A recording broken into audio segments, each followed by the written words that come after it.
bag before I drop you! Sir, I paid. Paid? He spat near her shoes. You smell like the bus station and you're touching a Valentino? Here's my receipt. He smacked it out of her hand. Probably printed that in the shelter. Please, just call the store. I don't take orders from people like you. He grabbed her arm, twisted it back.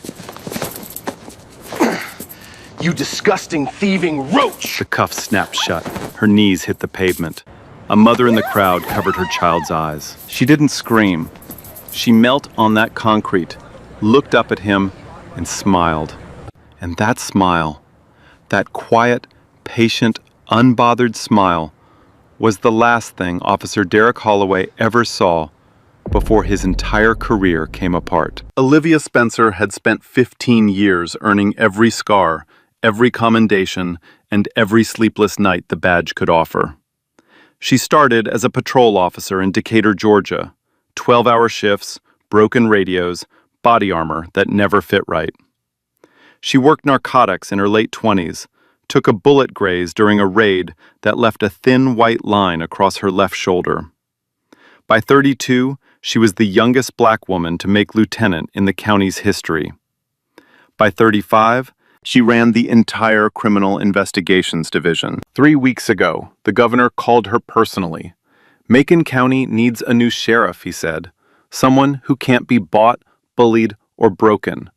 Your name came up 7 times. She accepted the next morning.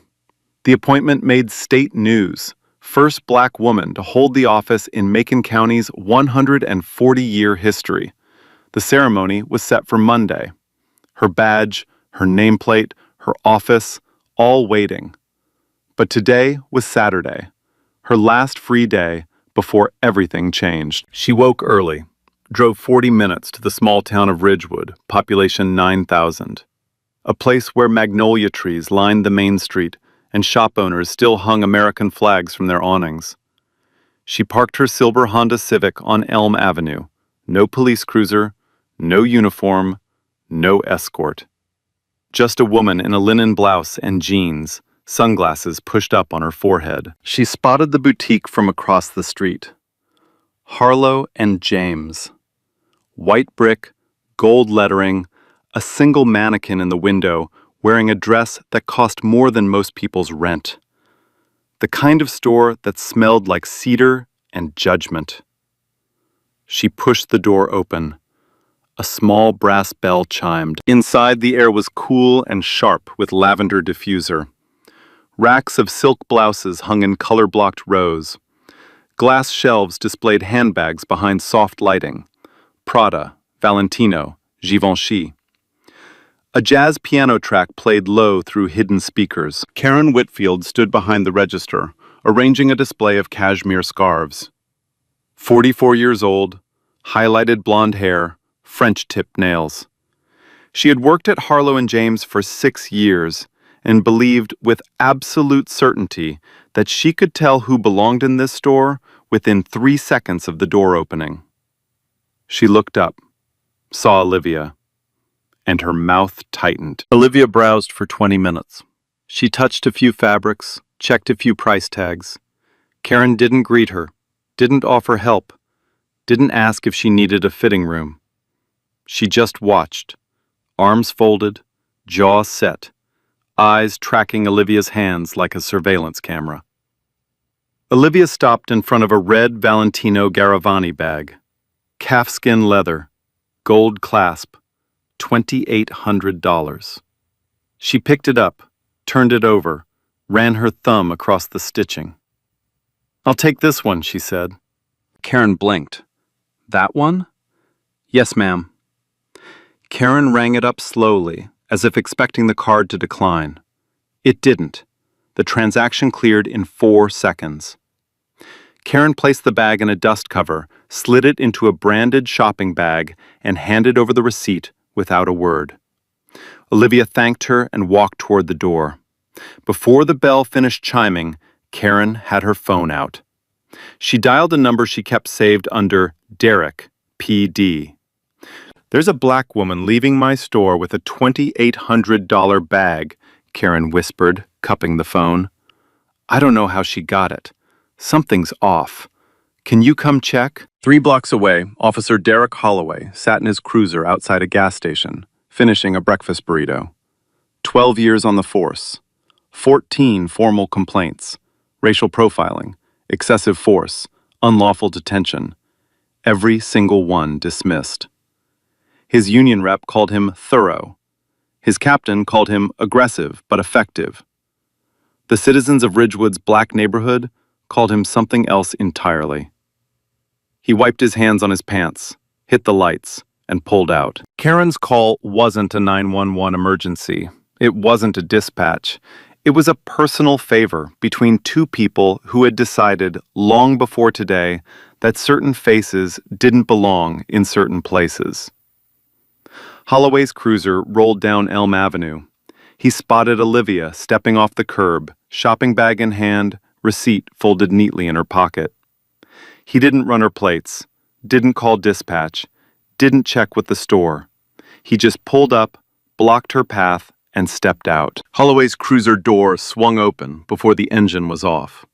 He left the lights running, red and blue cycling across the storefronts, the sidewalk, the face of every person turning to look.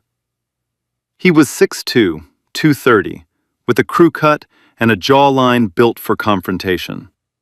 His sunglasses sat on top of his head. He didn't need them. He wanted her to see his eyes. "Stop right there." Olivia paused mid-step. She turned slowly, shopping bag in her left hand, keys in her right. "Are you talking to me? Do you see anyone else walking out of that store with merchandise they can't afford?" She stood still. The afternoon sun hit her face. She didn't raise her voice. "I paid for everything in this bag. I have the receipt." "Sure you do." He walked toward her, boots heavy on the asphalt.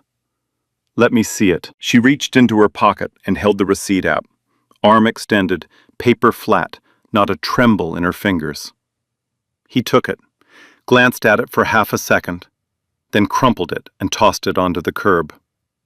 "That doesn't prove anything." "It's a store receipt with today's date, the item description, and the last 4 digits of my card." "Could be anyone's card." "It's mine."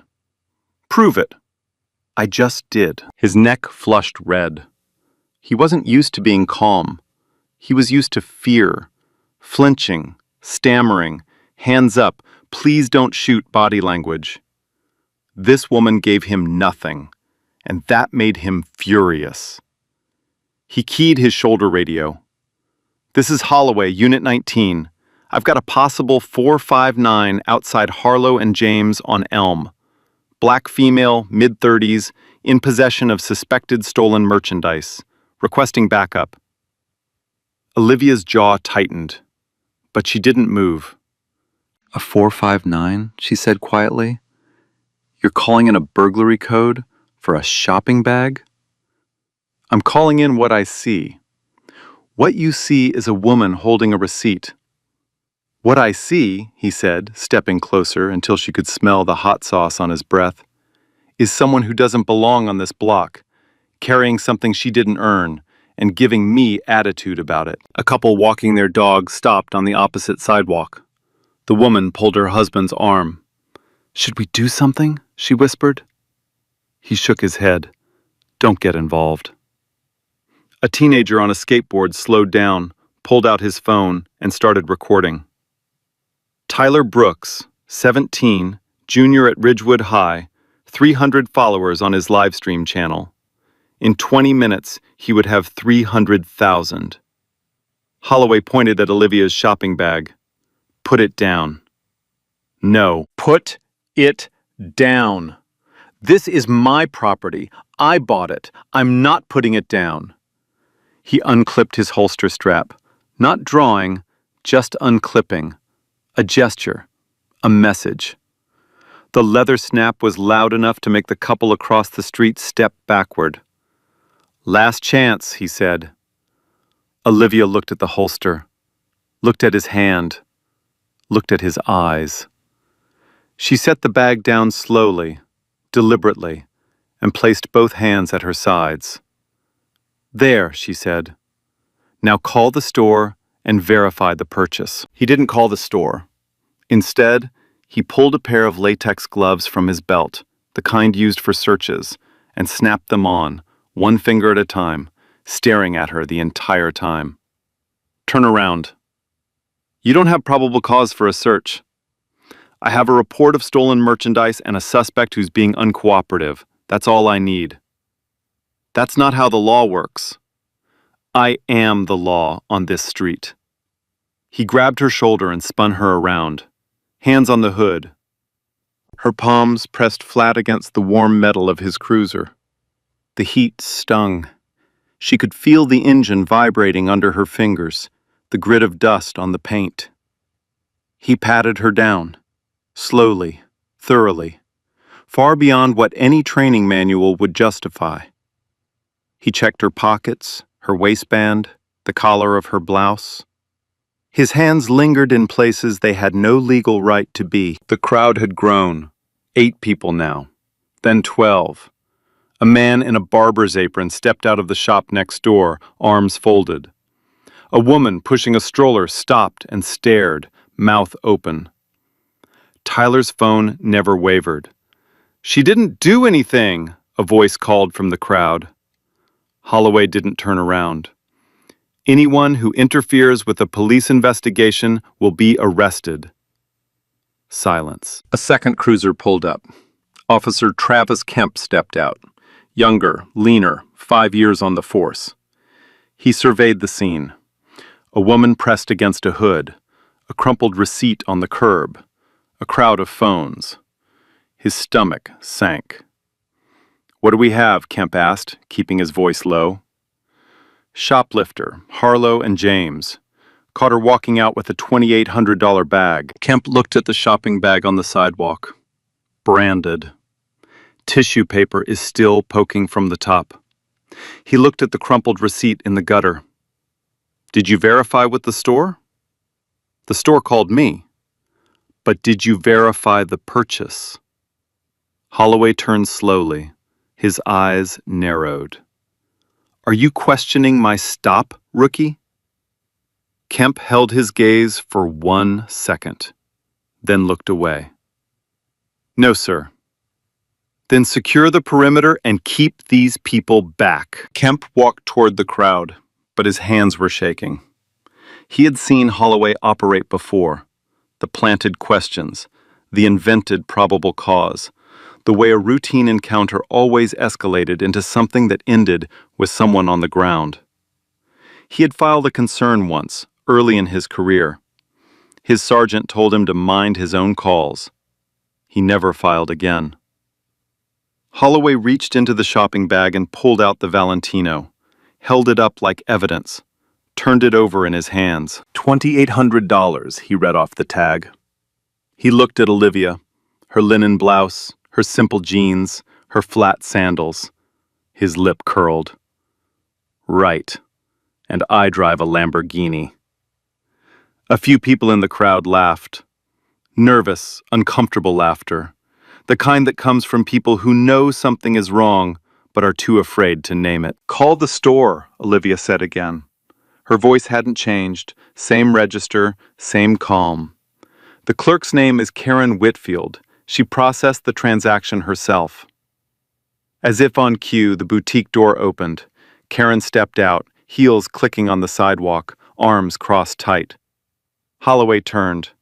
"Ma'am, did this woman purchase that bag from your store?" Karen looked at Olivia, looked at the bag, looked at the crowd, the phones, the cruiser lights. She had a choice, a simple one. Tell the truth and this ends. Lie and it gets worse. She chose worse. "She was in the store," Karen said carefully. "But she was acting very suspicious, touching everything, looking around a lot. I wasn't sure if the transaction was legitimate." "The card cleared," Olivia said. "You handed me the receipt yourself." Karen's eyes darted to Holloway. "I just thought someone should check. You know how it is. Better safe than sorry." Better safe than sorry. 4 words that had justified every unlawful stop, every false accusation, every pair of cuffs slapped onto wrists that had done nothing wrong. Holloway nodded slowly. He had what he needed: an accusation, however thin, a witness, however dishonest, a suspect, however innocent. He turned back to Olivia. Based on the store employee's statement, I'm placing you under investigative detention. I want your badge number. You'll get it at the station. I want it now, and I want your supervisor's name. Holloway leaned in close enough that she could see the capillaries in his eyes, the coffee stain on his collar, the tiny vein pulsing at his temple. Lady, he said, you don't get to make demands. Not here. Not today. You get to shut up, turn around, and do exactly what I tell you. That's how this works for people like you. Always has, always will. The couple across the street turned away. The man with the barber's apron went back inside. The woman with the stroller shook her head and kept walking. One by one, the crowd shrank. Eyes dropped, feet shuffled. Nobody wanted to be next. Only Tyler stayed. Phone up, red dot blinking. Silent. 17 years old and already learning the cost of being the only one who doesn't look away. Olivia looked at the teenager. For half a second, something passed between them. Not a word, not a nod, just recognition. I see you seeing this. Don't stop. Then she turned around, placed her hands behind her back, and waited. The cuffs went on hard. Not the controlled procedural click of a trained officer securing a cooperative subject. Holloway ratcheted them 3 notches past snug. The steel bit into the bones of her wrists, and Olivia felt her fingers go cold almost instantly. Too tight, she said. Should have thought about that before you decided to steal. I didn't steal anything. Walk. He grabbed the chain between the cuffs and yanked her forward. She stumbled. Her sandal caught on the curb and her knee hit the concrete. A sharp crack. Skin on stone. Blood beaded on her kneecap. He didn't stop, didn't help her up. He pulled the chain again and she found her footing, standing with her back straight, blood running a thin line down her shin. Tyler's phone caught everything. The stumble, the blood, the yank. His comment section was already exploding. Where is this? Someone call the news. This is racial profiling. The view counter climbed. 10,000, 30,000, 50,000, numbers rising faster than anyone on that sidewalk could comprehend. Holloway walked Olivia to the cruiser and pressed her against the rear passenger door. The metal was sun-baked, hot enough to sting through her blouse. He placed his hand on the back of her head and shoved it down. Face the car. Don't move. She didn't. He went back to the shopping bag, picked up the Valentino again, unzipped it, turned it upside down and shook it like a trash bag. A small makeup pouch fell out, a pack of tissues, a pen, her wallet. He opened the makeup pouch, dumped the contents onto the sidewalk. Lipstick, compact mirror, a travel-size hand cream. He picked up the lipstick, read the label, and tossed it behind him. Fancy stuff for someone who rides the bus. He opened her wallet, pulled out her cards one by one, tossed each on the sidewalk like he was dealing a hand of poker. Visa, library card, insurance card, a photo of her mother.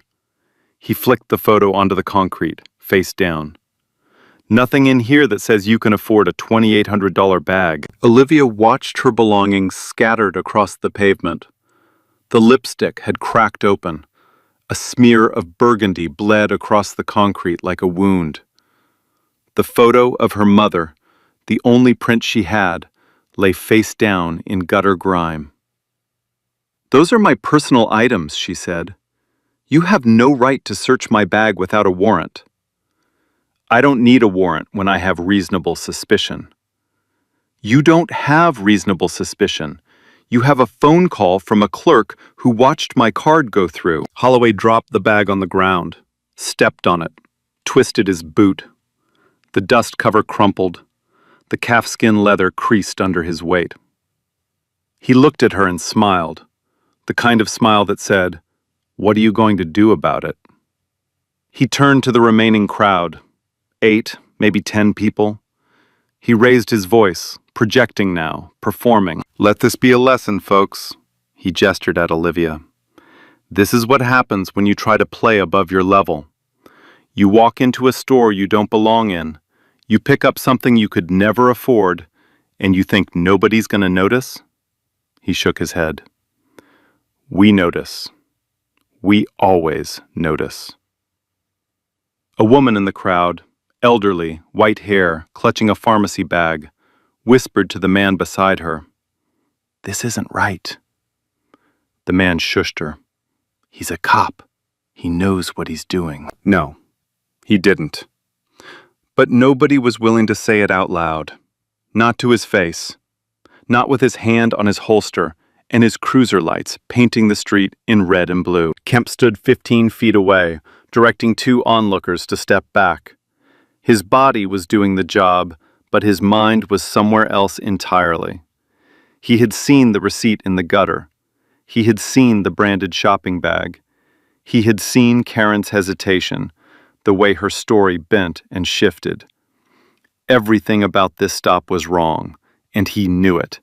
And he hated himself for knowing it and doing nothing. He walked over to Holloway, kept his voice at a whisper.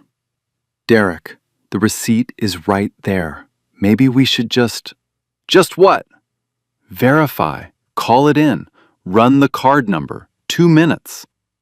Holloway turned his full body toward Kemp, squared up, 4 inches taller, 60 pounds heavier. "You want to verify? Fine. Here's what I see. A woman who walked into a store she had no business being in, picked up something she could never afford in 10 lifetimes, and walked out like she owned the place. The store employee called me personally. That's enough. But the receipt is irrelevant. You know how easy it is to fake a receipt? Print it at home, pull one out of a trash can, find one on the ground and claim it's yours." He stepped closer to Kemp. "My scene, my call. You got a problem? File a report. See how far that gets you." Kemp stepped back, his jaw clenched, his fists tightened at his sides. But he stepped back. Because in Ridgewood, Derek Holloway was senior, and senior officers didn't get questioned. Not on the street, not in the station. The system had taught Travis Kemp exactly one lesson in 5 years. Keep your head down, or lose it. Holloway returned to Olivia. He pulled a field notebook from his vest pocket and clicked his pen. Full name: Olivia Spencer. Address: she gave it. Employment: law enforcement. He stopped writing, looked up. His mouth twisted into something between a grin and a sneer. Law enforcement? He laughed, loud, deliberate, performed for the crowd. You? What are you, a crossing guard? Mall security? I didn't say what level. Oh, let me guess. Meter maid? Parking enforcement? Maybe TSA, the ones who check bags at the airport. He turned to the crowd. A bag checker who got her own bag checked. That's beautiful. Nobody laughed. Not one person. The joke landed on silence so thick you could feel it press against your eardrums. "I'll ask one more time," Olivia said. Her voice was low, not angry, not pleading, just precise. "Call the store. Verify the transaction. Remove these cuffs." "Or what?" She held his gaze. "Or you will face consequences that you are not prepared for." Holloway leaned in, so close she could feel the heat of his breath on her forehead. Is that a threat? It's a promise. A promise. He straightened up, clicked his pen. Here's mine. You're going to the station. You're going to sit in a holding cell, and by the time anyone figures out what happened, I'll have filed my report, and it'll be your word against mine. Guess whose word wins in this town? He opened the cruiser's rear door. The interior smelled of vinyl and sweat and cold fast food. A wire cage separated the back seat from the front. The seat had stains she didn't want to identify. Get in. She didn't move. Get in the car. She looked at him one final time. Not with anger, not with fear, with something far more dangerous. Patience. The kind of patience that comes from a woman who has sat across the table from federal prosecutors, who has testified before grand juries, who has put men with far more power than Derek Holloway in federal prison. She ducked her head and sat in the back of the cruiser. The door slammed shut. The locks clicked. The window was smeared with fingerprints from everyone who had sat there before her. Every person Holloway had decided didn't belong. Outside, Tyler Brooks lowered his phone for the first time. His hands were trembling. The live stream had passed 200,000 viewers. The top comment, pinned by the algorithm, read, "Somebody find out who this cop is." Kemp stood by his cruiser, watching Holloway walk to the driver's seat. He pulled out his own phone, not to record, to text. One message to the only person he trusted in the department. "Sergeant Caldwell, you need to see what's happening on Elm. Holloway, it's bad." He hit send. Then he put the phone away and stared at the ground, wondering if 5 years of silence had made him an accomplice to everything he'd just watched. The cruiser pulled away from the curb. The red and blue lights cut off. Elm Avenue went quiet. On the sidewalk, Olivia's belongings were still scattered. Cards, tissues, a cracked lipstick, a photo of her mother face down in the dirt. And in the gutter, soaking in a puddle of rainwater, a receipt. Still legible, still dated today, still showing $2,800 paid in full. Nobody picked any of it up. The cruiser hadn't made it 2 blocks when the radio crackled. "Unit 19, this is dispatch." Holloway picked up the handset. "Go ahead." "Unit 19, what is the name of your detainee?" He glanced at the rearview mirror. Olivia sat behind the cage, hands cuffed behind her back, eyes forward. Calm. Still calm. "Spencer. Olivia Spencer." A pause. The kind of pause that sits in the air like the silence before a judge reads a verdict. "Unit 19, please confirm. Olivia R. Spencer?" "That's what her ID says. Why?" Another pause, longer this time. Holloway could hear someone talking in the background at dispatch, voices overlapping, a chair scraping across a floor. Then a new voice came on the radio, not the dispatcher, deeper, sharper, the voice of Captain Warren Hughes, the highest-ranking officer on shift. "Holloway, this is Captain Hughes. Pull over immediately." Holloway's foot eased off the gas. "Captain, I'm transporting a shoplifting suspect to—" "I said pull over. Now. Do not proceed to the station. Do not process this individual. Pull your vehicle to the nearest curb and wait." Holloway's hands tightened on the wheel. He pulled to the side of the road, 2 blocks from the boutique, in front of a dry cleaner's with a closed sign in the window. "Captain, I don't understand. Olivia Spencer is the sheriff-elect of Macon County. She was appointed by the governor 3 weeks ago. She assumes command at 0800 Monday morning. You have the incoming sheriff of this department handcuffed in the back of your cruiser." The radio went silent. Holloway didn't move. His right hand was still on the handset. His left hand gripped the steering wheel so hard the leather squeaked. In the rearview mirror, Olivia's expression hadn't changed.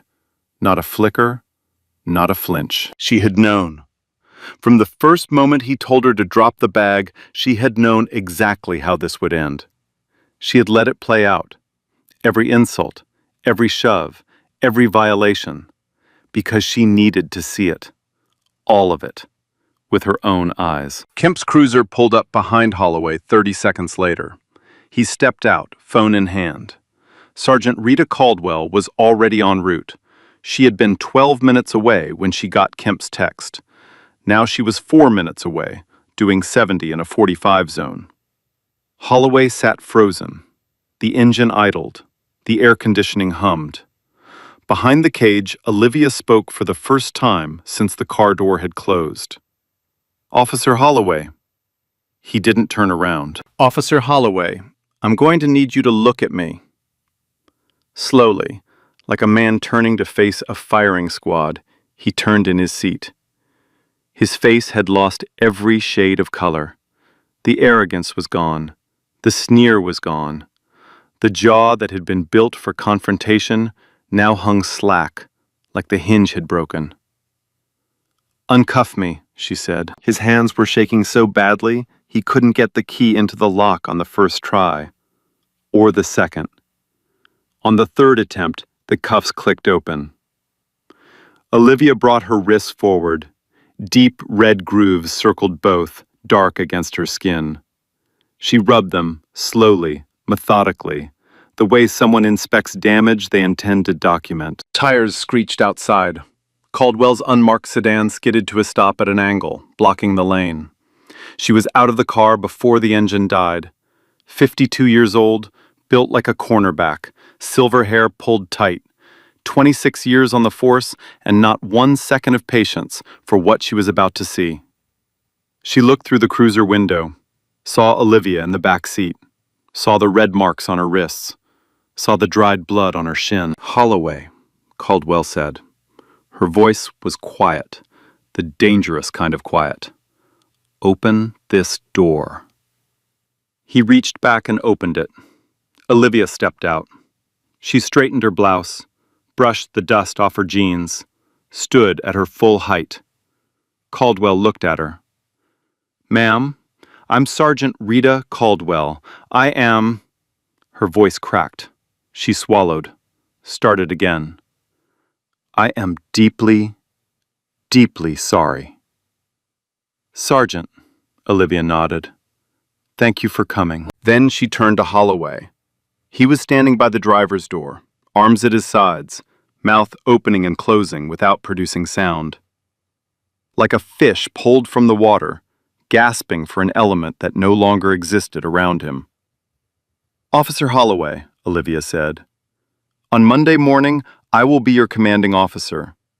I will be the person who signs your paycheck, approves your shifts, and decides whether you carry a badge in this county." She paused, let the words settle like stones dropped into still water. "I want your badge number, your body cam footage from today, and a complete internal affairs referral. On my desk by 0800 Monday. Do you understand?" He nodded. A small, broken nod.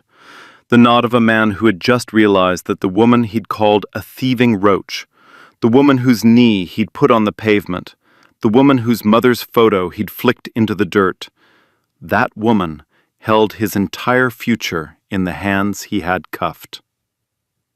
Somewhere behind them, on the sidewalk, Tyler Brooks stood with his phone still raised. The live stream had crossed 400,000 viewers. The top comment now read, "She's the sheriff. She's the actual sheriff." And for the first time in the video, the comment section went completely, absolutely silent.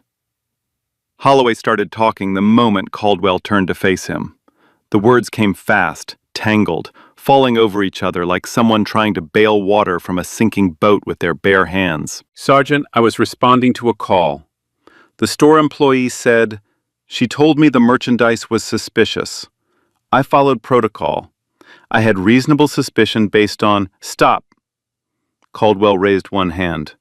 Badge, gun, now. Sergeant, if you'll just let me explain, you have had your chance to explain. You've had 15 years of chances. Badge and gun on the hood of your cruiser, right now. Holloway's fingers went to his belt. They fumbled with the holster clip. The same clip he had snapped open so casually an hour ago to intimidate Olivia. Now his hands couldn't manage it. Kemp watched from 6 feet away. There was no satisfaction in his face, just exhaustion. The exhaustion of a man who had known this day would come and had done too little to bring it sooner. The badge came off first. Holloway set it on the hood. Then the service weapon, a Glock 19 standard issue. He placed it beside the badge with the barrel pointed away, the way he'd been trained at the academy, back when he'd believed the training mattered. You are suspended without pay, effective immediately, Caldwell said. She pulled a small notebook from her vest and wrote the time, date, and Holloway's badge number. Internal Affairs will contact you within 48 hours. Do not leave the county. Do not contact Officer Kemp. Do not contact the store employee. Do not contact Sheriff-elect Spencer. Do not speak to the media. Do you understand? Yes, ma'am. I need a ride arranged for Officer Holloway, Caldwell said into her radio. He is not to drive a department vehicle. Holloway stood by the cruiser, stripped of everything that had made him feel powerful. The badge, the gun, the authority, the uniform's implicit permission to decide who belonged and who didn't. He looked smaller now. The crew cut, the squared shoulders, the jawline, all still there. But without the badge, they were just features on a man, standing on a sidewalk, with nothing left to hide behind. Caldwell turned to Kemp. Officer, I need your body cam footage uploaded to IA's server before end of shift. I also need a written statement. Everything you saw, everything you heard, everything you did and didn't do. Understood? Yes, Sergeant. Already writing it in my head. Write it on paper. Tonight. Caldwell walked back to Olivia, who was leaning against the unmarked sedan, arms folded, wrist marks darkening from red to purple. Ma'am, I'd like to drive you to the hospital to have those documented. I'll handle it, Olivia said, but I want something first. Name it. Send a unit back to Elm Avenue. My belongings are still on the sidewalk. My wallet, my cards, my makeup. She paused. And a photograph of my mother. It's face down in the gutter. I want it recovered and brought to me in an evidence bag. Caldwell's jaw tightened. Understood. One more thing. The store clerk, Karen Whitfield, she made the call that started this. I want her statement taken tonight, on the record. Caldwell dispatched a unit to Elm Avenue and radioed for a detective to meet Karen at the boutique. Within the hour, Karen Whitfield was sitting across from Detective Paul Ashford in the back office of Harlow and James, her French-tipped nails gripping a paper cup of water. I just called because she looked out of place, Karen said. I didn't say she stole anything. Ma'am, the call log shows you reported a suspected theft. Officer Holloway's radio transcript confirms the language, and there are currently over 500,000 people watching a video that shows your exact words to the officer on scene. Karen's face went white.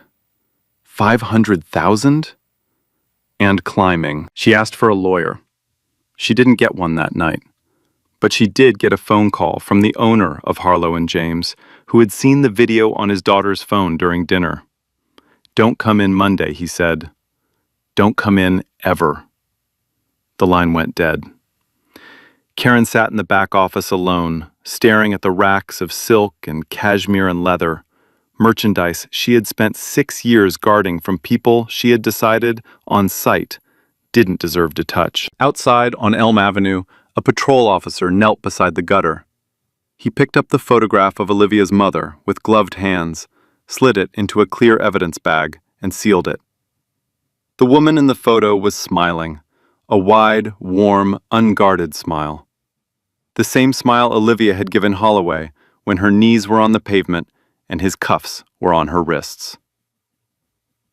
Monday morning arrived the way all reckonings do, quietly, on schedule, indifferent to the people it was about to change. Olivia Spencer stood at the podium in the Macon County Courthouse at 8 sharp.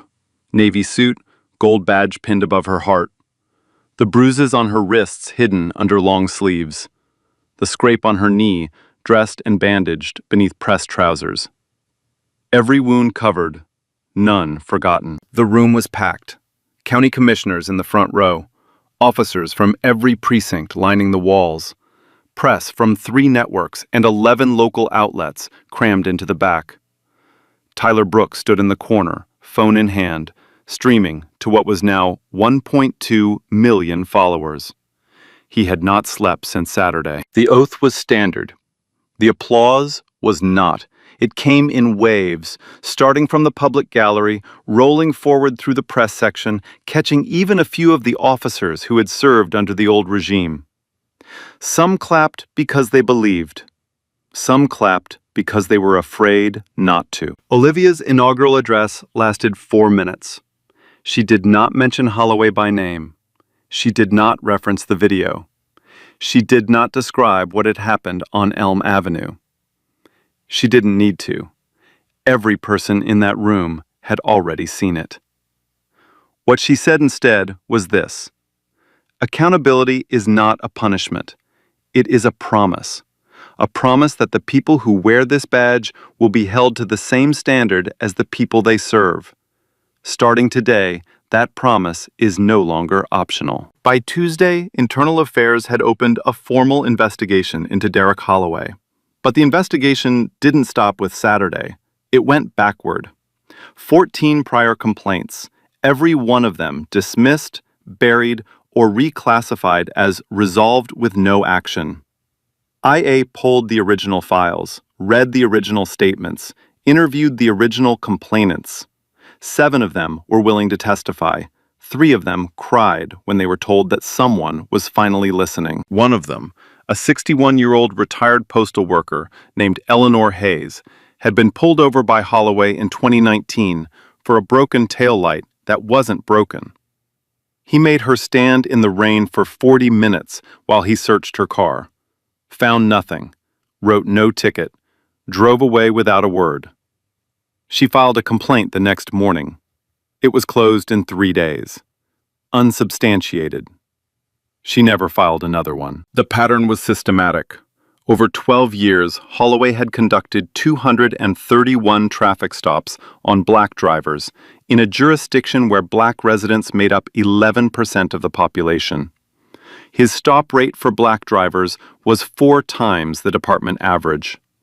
His use of force reports showed a consistent escalation pattern: verbal commands, physical contact, cuffs, and weapon drawn within the first 90 seconds of every encounter. No de-escalation. No attempt to verify before acting. The former sheriff, Gerald Pratt, retired 8 months earlier, was called before the county commission. Pratt sat in the witness chair in a rumpled blazer and gave the answer that every institutional failure eventually produces. I trusted my officers to do their jobs. You trusted Officer Holloway? The commission chair asked. He was effective. Effective at what exactly? Pratt didn't answer. The data answered for him. The FBI opened a parallel investigation under Title 18, Section 242, Deprivation of Rights under Color of Law. Federal agents reviewed Tyler's video, Kemp's body cam footage, Caldwell's incident report, Karen Whitfield's recorded statement, and the dispatch audio. They subpoenaed Holloway's personnel file, phone records, and personal text messages. In those texts, sent to 3 different officers over 4 years, Holloway had written things that no courtroom could unhear. Slurs, jokes about suspects. A message sent the night before his shift. Heading in tomorrow, let's see which ones try to act like they belong today. The grand jury indicted in 11 days. 1 count of deprivation of civil rights under color of law. 1 count of filing a false police report. One count of evidence tampering for crumpling and discarding the receipt he knew was legitimate. The trial lasted 6 days. The prosecution played Tyler's video 3 times, normal speed, half speed, and audio isolated so the jury could hear every word without ambient noise. "You disgusting, thieving roach." 12 jurors heard it in surround sound. The gallery was packed. Eleanor Hayes sat in the 3rd row, hands folded in her lap, watching the man who had left her standing in the rain 5 years ago finally sit in the chair he deserved. Holloway's attorney argued he was responding to a legitimate call, that his actions fell within departmental guidelines, that the escalation was professional judgment. The jury deliberated for 3 hours and 14 minutes. Guilty on all 3 counts. When the verdict was read, Holloway's head dropped. His chin hit his chest. His attorney placed a hand on his shoulder, and Holloway flinched. The same involuntary jerk he had caused in dozens of people he had stopped, grabbed, and cuffed without cause. For the first time in his career, Derek Holloway understood what it felt like to have someone else's hand decide what happens to your body. Eleanor Hayes did not clap. She did not cry. She closed her eyes, exhaled once, and nodded. 5 years of silence, answered in 3 hours. The sentencing hearing came 2 weeks later. Holloway stood when the judge addressed him. His hands trembled, the same hands that had yanked the chain on Olivia's cuffs, flicked her mother's photograph into the gutter, crumpled a receipt he refused to read. "Mr. Holloway," the judge said, "you were entrusted with the authority to protect. Instead, you weaponized it. This court sentences you to 24 months in federal custody, followed by 3 years of supervised release. You are permanently barred from serving in any law enforcement capacity in the United States." Karen Whitfield settled Olivia's civil lawsuit for an undisclosed amount. She was never seen at Harlow and James again. The boutique's owner issued a public apology, donated $50,000 to the county's civilian oversight fund, and implemented mandatory bias training for all staff. 3 other officers, names that had appeared in Holloway's text messages, were placed on administrative leave. 2 resigned. The 3rd was terminated for cause. Olivia signed the termination order herself. Same desk, same badge, same pen. The system that had protected Derek Holloway for 12 years had taken exactly 12 days to dismantle him. 6 months later, Macon County looked like the same place. Same magnolia trees lining the main streets. Same flags hanging from the same awnings. Same sun hitting the same sidewalks at the same angle every afternoon. But beneath the surface, everything had shifted. Civilian complaints against the department dropped 62% in the first quarter under Olivia's command. Not because people stopped having problems, because officers started solving them before they became complaints.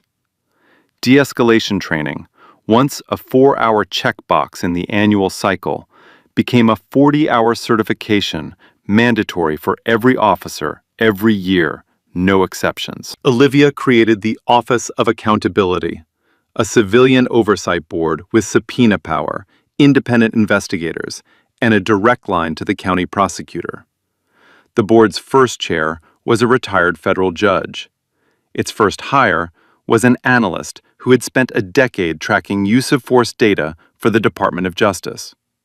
Its first action was reopening every complaint filed against the department in the last 10 years. 37 cases, 22 sustained findings, 9 officers disciplined, 3 terminated, 1 referred for federal prosecution. The numbers mattered, but the faces behind them mattered more. Eleanor Hayes received a formal letter of apology from the department, signed by Olivia personally. It arrived on a Tuesday morning in a plain white envelope, with no fanfare and no press release. Eleanor read it at her kitchen table, set it down beside her coffee, and called her daughter. "Someone finally said sorry," she said. "And I think they meant it." Travis Kemp was promoted to sergeant. Not as a reward for Saturday. Olivia made that clear. But because in the months that followed, Kemp became the officer he should have been from the start. He led the department's new early intervention program, designed to flag officers showing patterns of escalation before those patterns became incidents.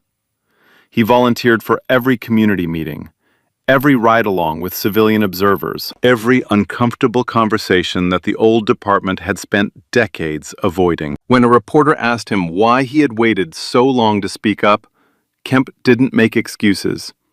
"I was a coward," he said. "I saw what was happening, and I chose my career over the right thing. I don't get credit for finally doing what I should have done from day one." Tyler Brooks graduated from Ridgewood High that spring. His livestream channel had grown to 2.4 million subscribers. College recruiters contacted him. Media companies offered internships. He turned most of them down. Instead, he accepted Olivia's offer to serve as the department's first civilian youth liaison, a part-time role that put him in the room during policy discussions, community forums, and officer evaluations. "I'm not doing this because I want to be famous," Tyler told a local news crew on his first day. "I'm doing this because I was the only one who didn't put his phone down, and I'm tired of being the only one." Derek Holloway served his sentence at a federal facility in southern Georgia. 14 months into his 24-month term, he received a letter. No return address. Inside was a single sheet of paper, handwritten. "You pulled me over on Route 9 in 2021. You called me a name I won't repeat. You let me go without a ticket because you said I wasn't worth the paperwork. I want you to know that I remember your face, and I want you to know that I'm okay. Not because of you, in spite of you." It was unsigned. Holloway read it twice, folded it, and put it in the drawer beside his bunk. He never showed it to anyone. On a Saturday morning, exactly 6 months after the day that changed everything, Olivia drove through Ridgewood on her routine patrol. She slowed as she passed Elm Avenue. The boutique was still there. New staff, new owner. A sign in the window read, "Everyone is welcome." She parked, walked inside, browsed for 10 minutes. A young clerk approached her with a smile. "Can I help you find anything, ma'am?" "No," Olivia said, "just looking." She walked out, empty-handed. She didn't need to buy anything. She had already paid the highest price this store would ever charge. And she had the receipt to prove it. What would you have done if you were standing in that crowd? Would you have been one of the people who walked away? Or would you have been the one who kept recording? Drop your answer in the comments. If this story made you feel something, hit that share button. Someone in your circle needs to hear this. And if you haven't already, subscribe, because stories like this one, they're not over, not even close. Hashtag Justice for Olivia. Hashtag She Bought the Bag. Hashtag New Sheriff in Town. You know what craziest part is? Olivia could have ended it in 5 seconds. One flash of the badge. Done. But she didn't. And I think that choice says everything. See, you live in a world that tells you if someone disrespects you, match their energy, get loud, get even. But Olivia showed us something different. She understood that your dignity is not something anyone can take from you. Not a badge, not handcuffed, not a man calling you a roach on the public sidewalk. And patience isn't about being passive. It's about knowing that the truth doesn't need you to scream for it. It needs time. 12 years of complaints went ignored. One afternoon of silence tore the whole thing down.